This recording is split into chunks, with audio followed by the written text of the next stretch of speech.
We're going to get started now. Daniel Patterson is going to talk about types and testing in Haskell. I'm sure many of you have seen Quick Check, but he's going to show us a little bit how you can go beyond that kind of stuff and introduce some new concepts in that area.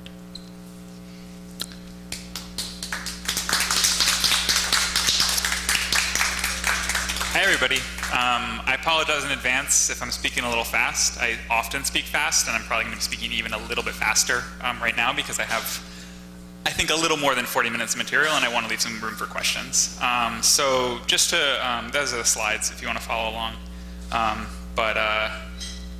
To introduce myself, my name is Daniel Patterson. I've been using Haskell since about late 2007, and a lot of that stuff has been sort of in the web sphere. For people who were around at that point, HAPS was the big thing that then emerged into HAPS-Stack, and it's still alive. You can find the website, and a little thing that Gershom wrote. Currently, I work at a Haskell, or a web development consulting company that I started. We do a lot of Haskell web development. That's the website there. And sort of in terms of testing, recently wrote a testing library for Snap that's HSpec Snap. And I've sort of been, a lot of this work has sort of come from trying to figure out how to bring some of the knowledge of testing and sort of how we can benefit from testing into Haskell, and trying to translate and understand what some of those lessons are, because I think it's pretty different.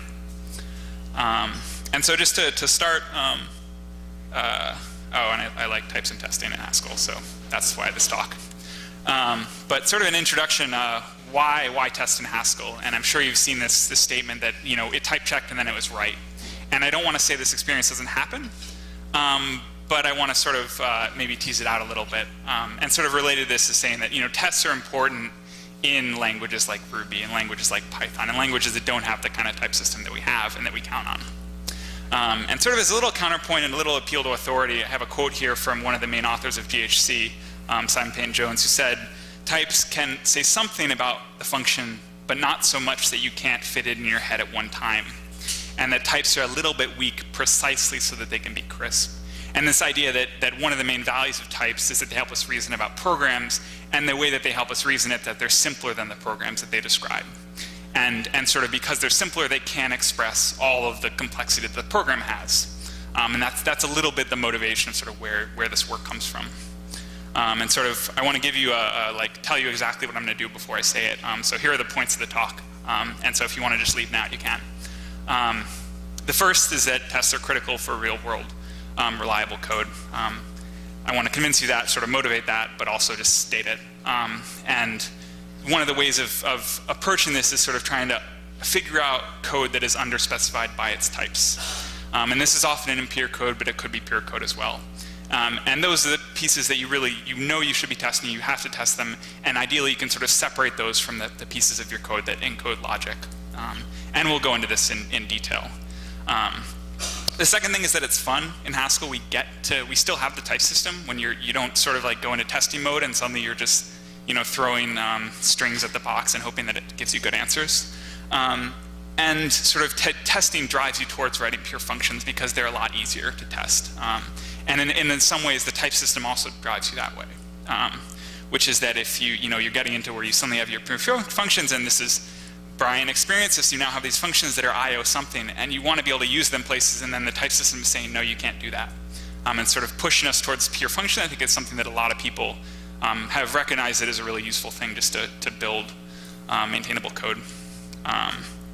And the last thing is that I don't think these are really distinct things. I think they're really interrelated.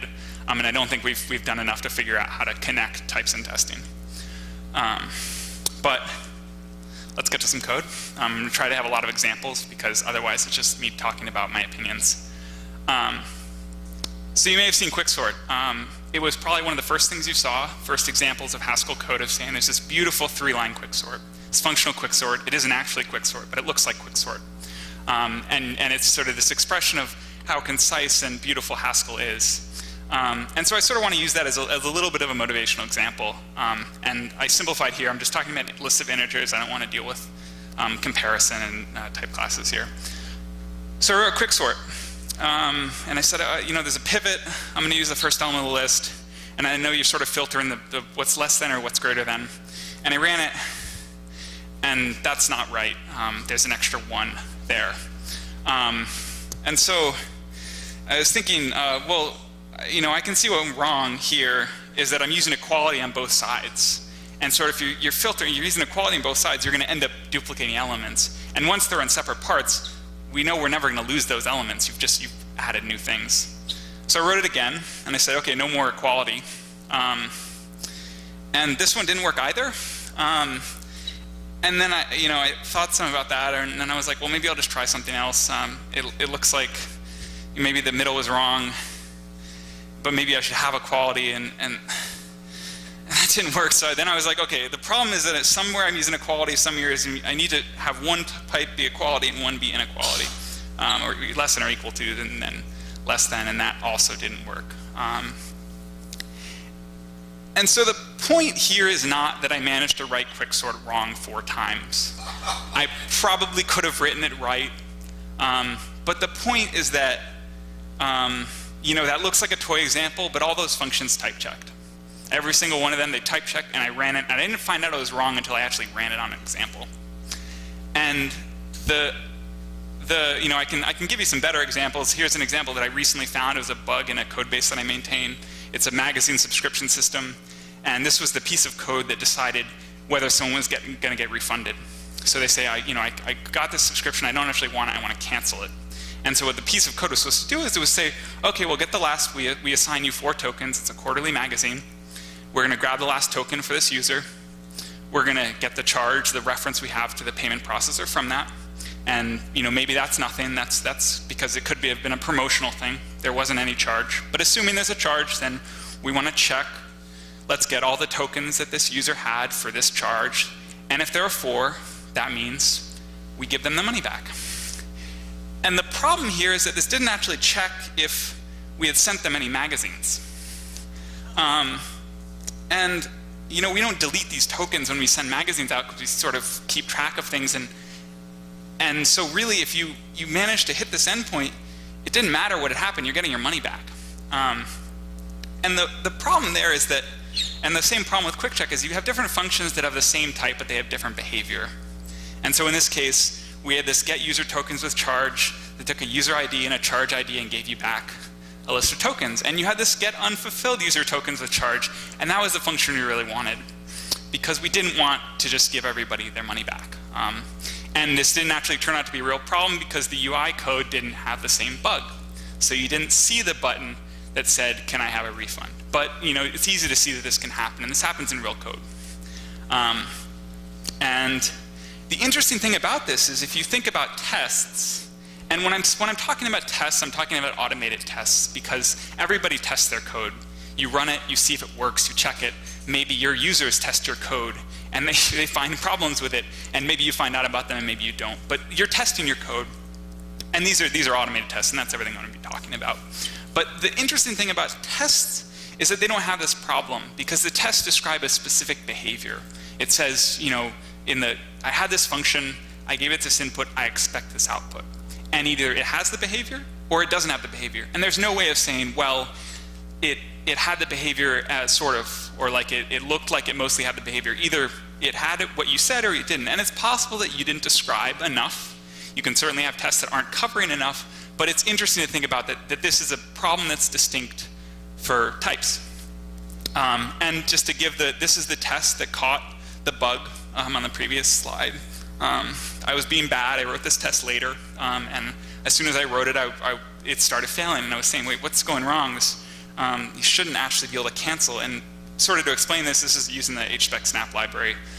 So the first line, we're creating a new subscriber for the sake of the test, and then we're creating an issue of the magazine, and when the issue is created, it should be assigned to every current subscriber that can get it. So then if we log in as the user or as the subscriber, and we try to hit this cancel endpoint, we expect that we still have these 4 tokens, that we didn't delete them, because when we actually refund things, we do delete things.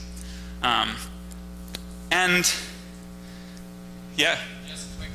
Yep. So why are we already talking about different types? So I'll get there. I think that you can certainly, there are places that we can do it, and that's sort of part of the point of this talk is finding ways you can push that envelope. I would argue that there are always going to be places you can't. And so a lot of the point of these examples is not, here's a bulletproof example, there's no way around this. It's, I'm trying to make this a little more concrete. And these are, realistically, these are problems that you're going to run into in your code bases. So could you say that, like, for instance, you have a widely shared data structure, and this has to come out, right? Sure, yeah. And I mean, every time you sort of add, like, let's make the type different for these unfulfilled tokens and these fulfilled tokens. In this case, that might be fine for this kind of thing. Every time you do that, you sort of make working with these data structures harder, because if you want to have common functionality over both of them, it gets more tricky, and then you can talk about phantom types, and you can just, there's all sorts of stuff you can do, but and we'll talk about it. We'll get there. Spiros? Okay. And yeah, feel free to interrupt, and feel free to get other people to wave if I'm not seeing you waving. Anyway, so sort of, the point of this, what we're starting to tease out is that there's plenty of important behavior that is not feasible to adequately express in types. And I want to sort of go into a little detail on some of these parts. An important behavior is really anything that's sort of a valuable part of your software, and that should really be everything, because we shouldn't be building software that we don't think is important, or that our clients don't think is important. Feasible and adequately are sort of in a, these are moving targets. If you were here last month and heard about sort of dependent types coming to Haskell, that's a lot of work trying to make it both more feasible and allow you to do it more adequately, putting more work into the type system, putting more verification into it. And obviously there are techniques you can do right now, and that's some of the things we'll talk about, but my point is I think there's always going to be stuff that we can't do. And that sort of comes back to the quote at the beginning that part of the value of types is that they're a little bit weak. And the nicer way of saying that is that Simon uses, they're crisp, but they can fit in your head in one time. And to do that, they have to not express everything. So to make that more concrete, there are functions out there, and I'm sure you've seen them. These are two from the prelude, the identity function, the first function that gives you the first part of a tuple, a pair. That there's only one way to write it that type checks, aside from as long as you're discounting undefined and just infinite recursion. But we sort of have to ignore those in a language like Haskell. But there's only one way to write these, and these are functions that the type system guarantees that you did right. There's no other way. The problem is that you get functions like this, which is not a complicated function. This is the not function from Boolean to Boolean. And there's 4 ways to write this that all type check. And I don't think that it's, have to convince you that I only think one of these makes sense. And if I had written one of the other ones, you probably wouldn't want me to actually put that code out there. And sort of what this is telling us is, I don't want to say that types aren't doing stuff for us. I think they do a huge amount for us. And this example of not, in a language without a type system, not could have returned anything. There could be any definition. There would be uncountably infinite number of possible definitions, and we get away with just 4. So that's a big difference. And I think, you know, what they're doing is sort of restricting the possible implementations of saying these are the classes of things that we've been dealing with. We know these are the types of inputs, these are the types of outputs, and because of that we have side effects expressed in the type system, we can get even more feeling of sort of what can possibly happen here. And there's always things we can do to let types do more for us, and that's sort of what you were getting into and what we'll talk about more. And so as a little example here is if you had a function that was from a list of strings to a list of strings, and you realized you don't actually need to be dealing with these strings. There's nothing about them that you needed to work with. If you generalize it to a list of alpha, you get a couple things for free. And primarily, you can't generate new elements. You can't just synthesize something. If you had a list of strings, you could just prepend the empty list to every return type. You can't do that if it's a list of alpha because you don't know what alpha is and you can't make one. And similarly, we can't sort of deconstruct it or do different types of code based on the values. If we had a list of strings, we could say, if it's the empty string, you know, return the empty list, and otherwise just return the whole list. We can't do that when we sort of generalize in this way. And so there's definitely things we can do, and we'll talk about sort of other things, and I'm not trying to say this is like the one true way, but just as an example of what types can, and how we can use them. Am I going too fast? Yeah, okay. So, and maybe even more than thinking about a single function that you're writing, this little piece. Types really help us in maintaining whole systems, and they sort of allow us to isolate parts and say, well, this is a certain way, and when you write this function, it has this type, and we know we're going to use it correctly. And really, writing code from scratch is a lot easier than maintaining code. When you're first writing a program and it's a couple hundred lines of code, especially in a language like Haskell where the type system is giving you so much, there's a good chance you will have all the rest in your head, like all the details you have to keep track of. They're there. And so you do get this experience of you compiled it, once you got all the compiler errors to go away, it ran and it was right. And that's great. The thing is, if that's all you do, if all you do is write new programs from scratch and there are always a couple hundred lines of code, you probably don't need tests. And most of this talk is probably not going to help you. On the other hand, if that's all you do, you're probably not doing this professionally, because a lot of what we do is maintain systems, and systems get bigger and bigger and bigger, and it's not uncommon for you to be, what you're doing is trying to add a little feature or fix a bug in a couple thousand line or maybe tens of thousands or hundreds of thousand line code base. And sort of to make this more concrete, if we had some store and we had a way to add an order to it, or adding an order to like an audit log or something, and you wanted to say this customer got this product at this time. Even if I had this add order function, even if the body of the function, we had these new type customer ID and product ID, and they're just sitting around integers, just integer IDs there. Even if the body of the function just is identical, because in the constructors, or in the the argument position, we deconstructed this and we got this C that's an integer and P that's an integer. This is still, I think, a function that will be misused a lot less. And the most obvious way is you can't interchange the arguments. If you just forget, was it customer first or product first? In the case where they're integers, it doesn't matter. You just, it'll blow up in some way, or maybe it won't blow up, and you'll just record that, customer number 2 purchased product number 4 instead of the other way around. Or maybe you ended up passing in numbers that don't have anything to do with either of these models. So the types sort of restrict the ways that things are used, and that's important, and that's really different from tests, and we'll sort of get back to that a little bit. So that's sort of a couple ideas of sort of ways in which types help us write more reliable code. And I don't think I'm really going to provide a ton of new things here, because it's probably a lot of the reason why you're interested in Haskell in the first place. We talk a lot about correctness and sort of getting things, a lot of stuff for free. And tests, I want to argue that tests function pretty similarly, in that they talk about, they either rule out particular properties of bad implementations. So you're saying that you want this certain behavior to hold, and anything that doesn't have that behavior is going to fail, and you'll know right away.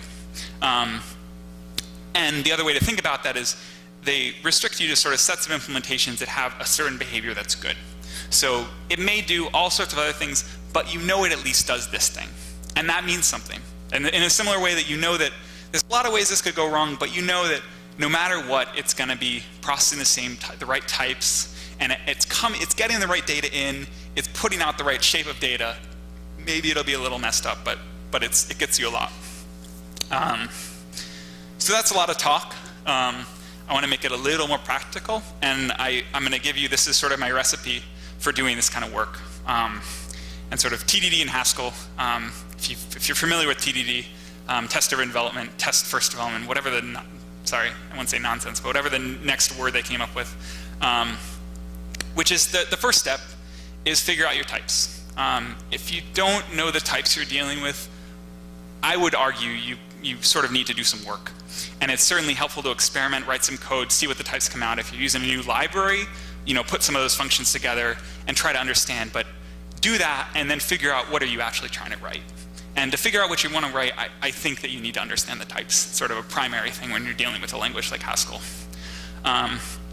And so the next step is write the main functions you're talking about. You're trying to add some feature, write the functions down. But write undefined for all the implementations. Don't try to fill anything out unless it's really obvious. Like if you have a function that's just mapping one of your other functions over a list, sure, map that function. But don't do anything you actually have to think about. That's the important part. What's up? So actually, when you're spelling it out, I recommend doing error and then a descriptive namespace. Sure, which is essentially equivalent. Undefined is defined in terms of error. you get better feedback on what you forget. I would sort of argue that you're doing this in a small enough increment that it's not hard to figure out what you forgot. But anyway, fair enough. Error with a message is totally valid. You can also, if you want, you can, I guess, make a pattern match failure. That'll give you a location as well. The point is, do something that will blow up, and don't try to think about it. You need some pattern that will just cause explosions. And so the next thing is write some tests. You're not trying to be exhaustive, you're not trying to cover everything, you're just trying to cover sort of some sense of what this thing should be. And the interesting thing about doing this is that you become immediately a consumer of your own API. You decided I wanted these 3 functions, and now you get to see what they're like using.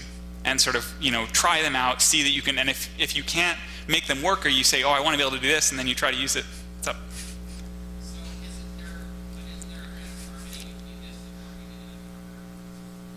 In the sense of, do the first 2 steps and you actually start working in an interpreter, you can't consult, right? I mean, it's not quite exactly the same. But I'm just saying, you're going to go the opposite way. You start with the smaller ones, and work that up in an interpreter, and develop them. It's TDD, it's test first, it's kind of spec first, environment first. And I wonder if working with an interpreter is part of your workflow, often the version of that. Right? And then one of the things you can do with the interpreter is take those codes and stick them right into them. I mean, take your command administrator and stick it right into them. It's not classic TDD. I'm just wondering if you have some opinions about using an interpreter. Not really. Sure, whatever works. I think that the process of sort of figuring out the types first is important, regardless of what you do. And if that experimentation to figure that out is in an interpreter, and that works, that's great. If it's on paper, that also works. I think the idea of sort of figuring out the API, and sort of, which I describe as writing out functions with undefined or with error. If you have another way of sort of figuring out your API, that's also fine. If you want to spec those out in an interpreter. It doesn't seem incredibly different to me. I don't know, maybe I'm misinterpreting. Spiros? That sounds like a process that would help fill out stuff. Mm-hmm. Yeah, well, that will drop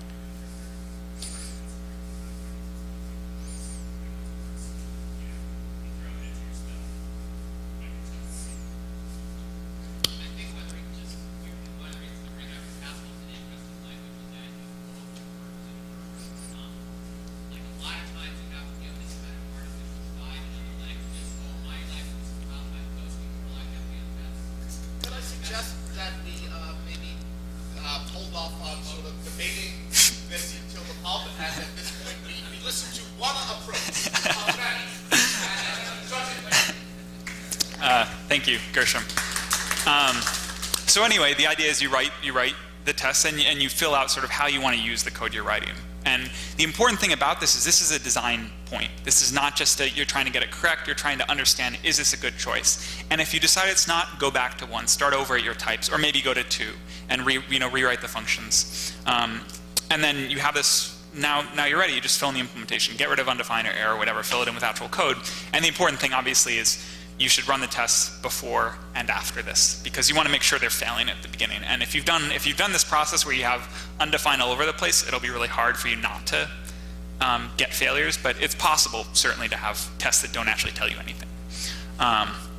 So I want to give another example. This is a little code example. I'm just going to talk about converting a binary tree into a flat representation, which just means it won't have any recursive parts. It's sort of a list of node marker start, node marker end, node body.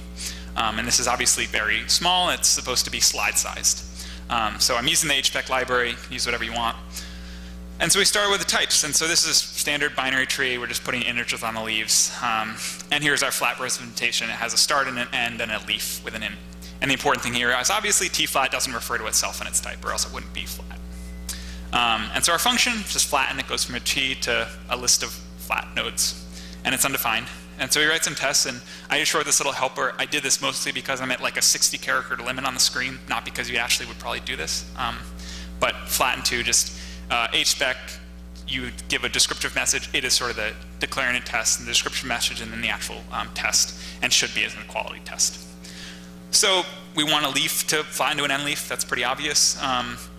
We want a node with 2 leaves to flatten to an end start, an end leaf, and an end.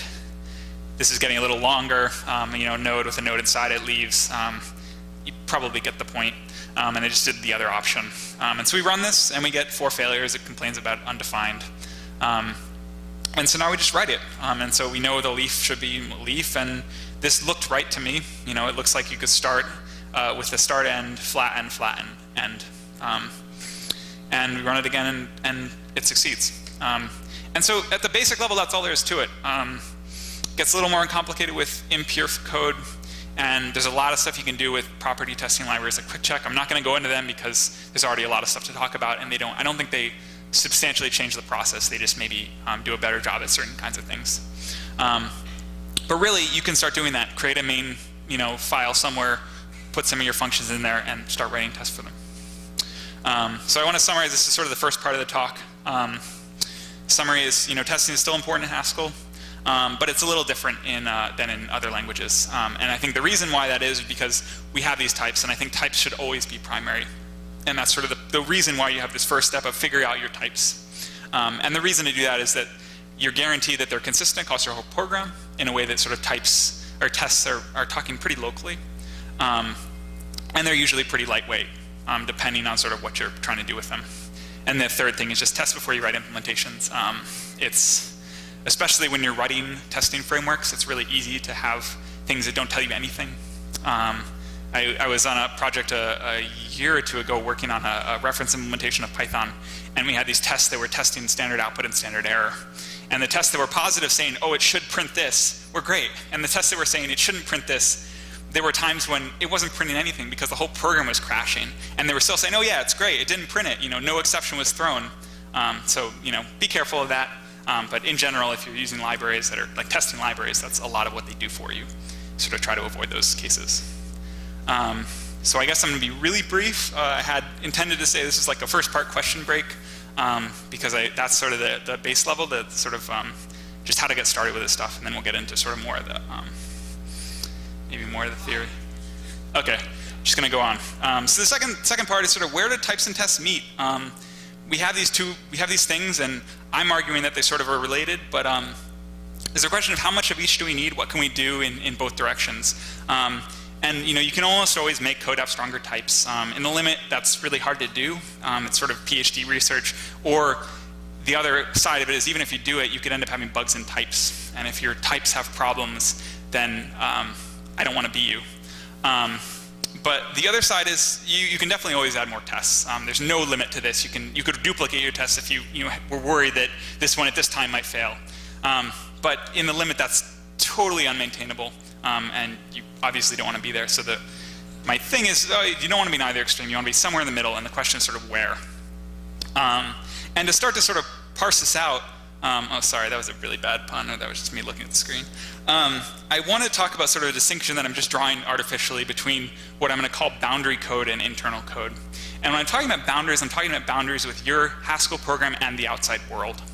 And the reason is that most of the time the outside world is basically entirely untyped. If you're reading a file, it's a sequence of bytes. If you're reading from a socket, it's a sequence of bytes. If you're reading from just about anything, it's a sequence of bytes. And maybe you hope it has some structure, and maybe your program running depends upon it having some structure, but you start with this base level untyped thing.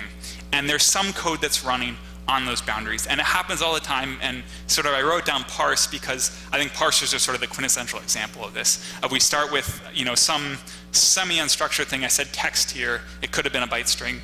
And we do something to it, and we're going to return either an error message, I couldn't parse this, it didn't make sense to me, or it's some structured value, I just wrote a value.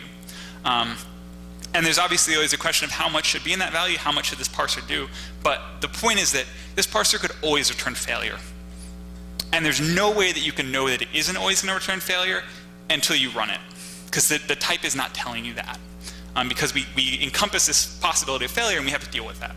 And so this is stuff that right now you are testing. Everyone tests this stuff. You may be testing it manually, you may be testing it in your interpreter, you may be testing it through some other big test suite, who knows. But you have to test this code no matter what.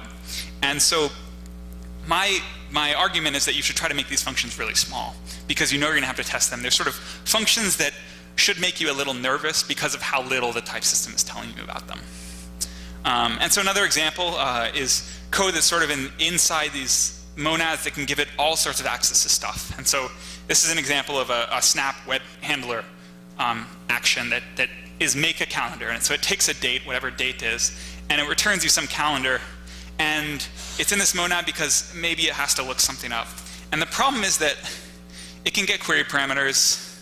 It can read from the database, it can write to the database, it can write out response body, it can write out headers, it can short circuit the whole handler, which means if nothing else matches, it'll 404, and probably any number of other things that you need to do sometimes, but maybe you don't need to do in the process of making a calendar. And so possibly we can change it and say, oh, what we wanted to do is look up in the database the days because we needed that to somehow render this calendar. And when we change this to here, the type is telling you a lot more about the type of behavior. And it's also a lot easier to test. It's sort of an interesting dichotomy. You no longer have to set up this whole handler ecosystem to be able to test this function. You just have to create a date and a list of days, which should hopefully be pretty easy.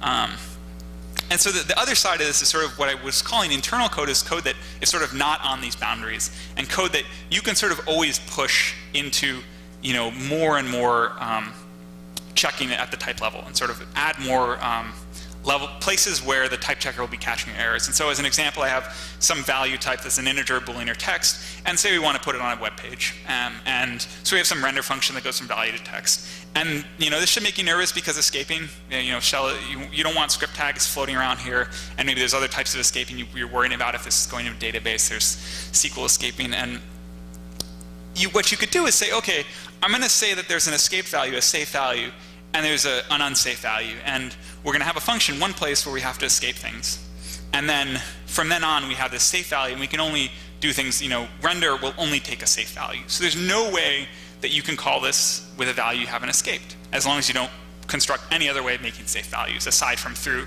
a well-tested escape function.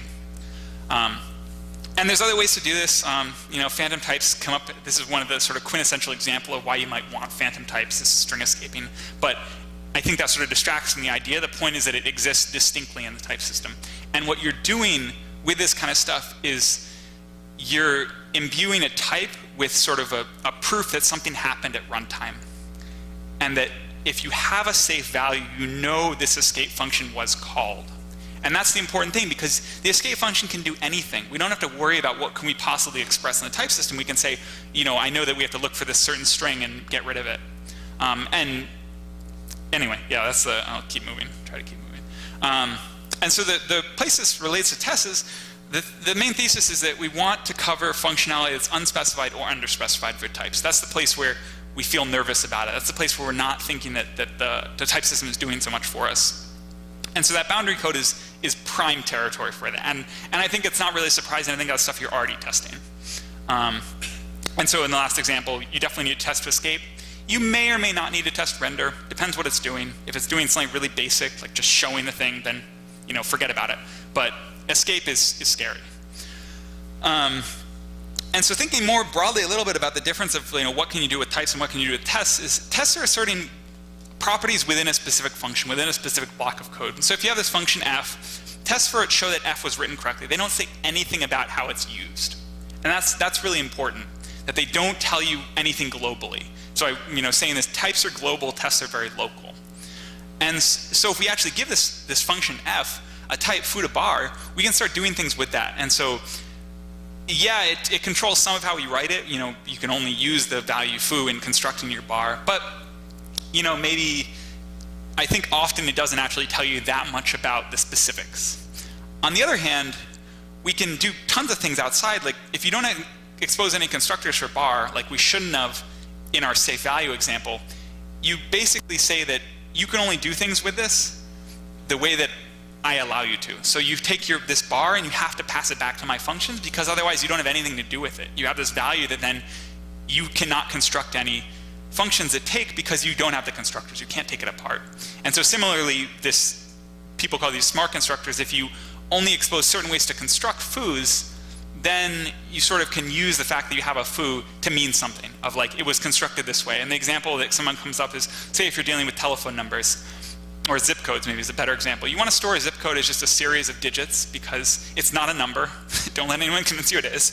But you don't maybe necessarily want to enumerate every single zip code, so maybe you're storing it as a string.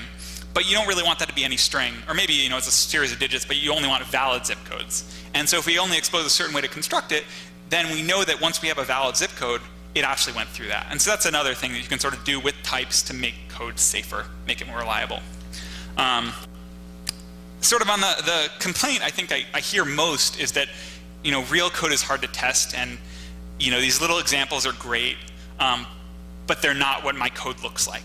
And that real code has all these things floating around, and to try to set up an example, and people end up with things like Selenium, which if you've ever used it, you understand why I don't suggest it. It's not fun, because you're trying to construct these massive systems to be able to test little pieces. And so I want to give a couple examples from real code, and these are things that actually happened over the last couple weeks in work. So this was a thing for a project. We had this upload job, and it used to be processed entirely in one request. This is a web application, and what that means is that there's some timeout. In our case, I think we had it at maybe 10 seconds, and that was just enough, and after that, things were going to stop.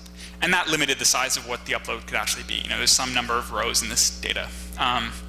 And so we wanted to put in the background. That's sort of the obvious thing. You get a background job, spin it up, and most of the code's the same, because the code that's running in the background is really the same type of program that was running the request.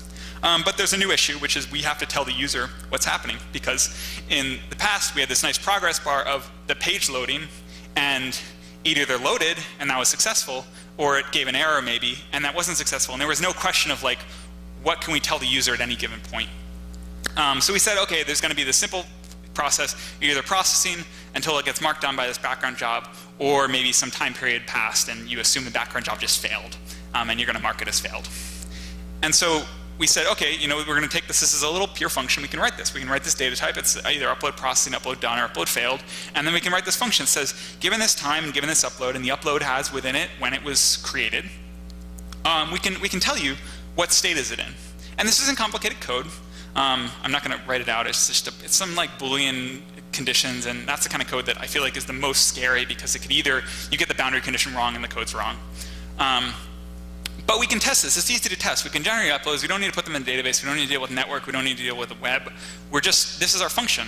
And so I wrote the test, and sorry for this function. Again, 60 characters.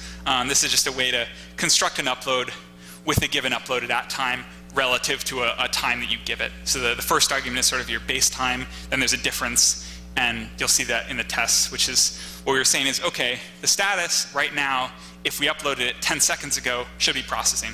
It happened 10 seconds ago, it's fine. Whereas if it uploaded 5 hours ago, it should have failed. And the last things are saying, if it's ever was finished, if someone marked it finished, regardless of what the time is, it should be done. And that's not a big example, but that's kind of the point. And that point is that if you have non-trivial logic, pull it out as pure functions.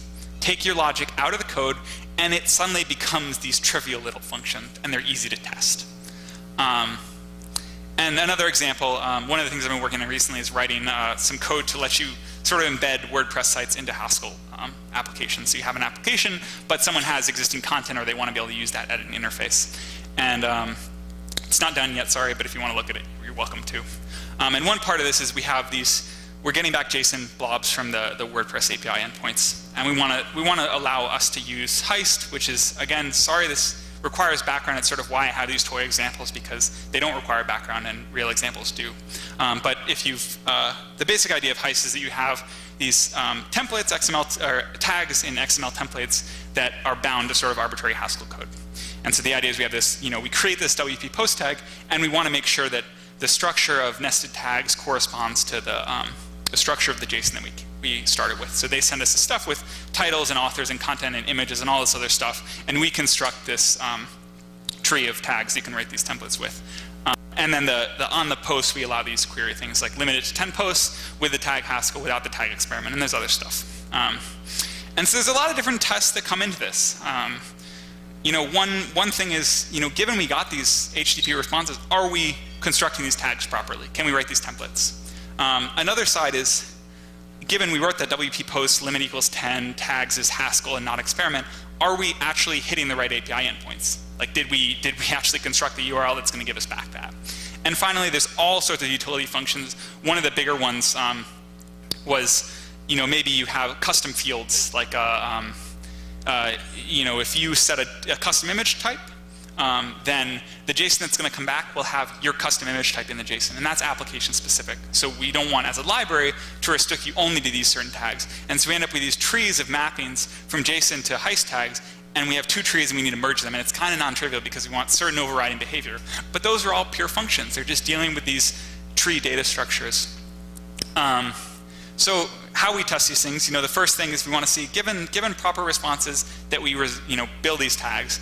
And the way we make this testable is pretty easy. We just allow us to swap out the HTTP requester and say, instead of having a real HTTP requester, we're just going to have this dummy one. And we have a default implementation that actually hits the network, but for our tests, we're going to swap it out. And we'll just have it return the same response every time. We don't care what the URL was. We're just going to give you back this value. And then we can see, are you actually creating the proper tags for this, right? And this is sort of the other side of it is, we want to know, are you making the right queries? And so we can still use the same swapped out requester, and instead of returning anything, it'll just log what are the requests that were asked for. That makes sense. Yeah. Okay, yeah, I am close. I've been moving very quickly. And the last thing, there are utility functions, they're pure functions. You already know how to test that. And so the point here is, real world code is only hard to test when it's hard to isolate parts from one another. And Haskell gives you a lot of tools to do this kind of isolation. In that example, it was higher order functions. We can just say, oh, let's just swap in a requester. It's really easy to write those things. There was no sort of fancy magic understanding this language really deeply. It was just a function. And what this process usually looks like is factoring out pure functions. And this is something that we're already suggested to do. This is sort of idiomatic Haskell design. You factor out pure functions. You have this thin layer of impure code, and you call into these pure functions. And once you do that, and they're easy to test. And so this idea is sort of both of these things are driving you towards writing these pure functions that let you test them. Yeah, that's it. Sorry for the rapid pace.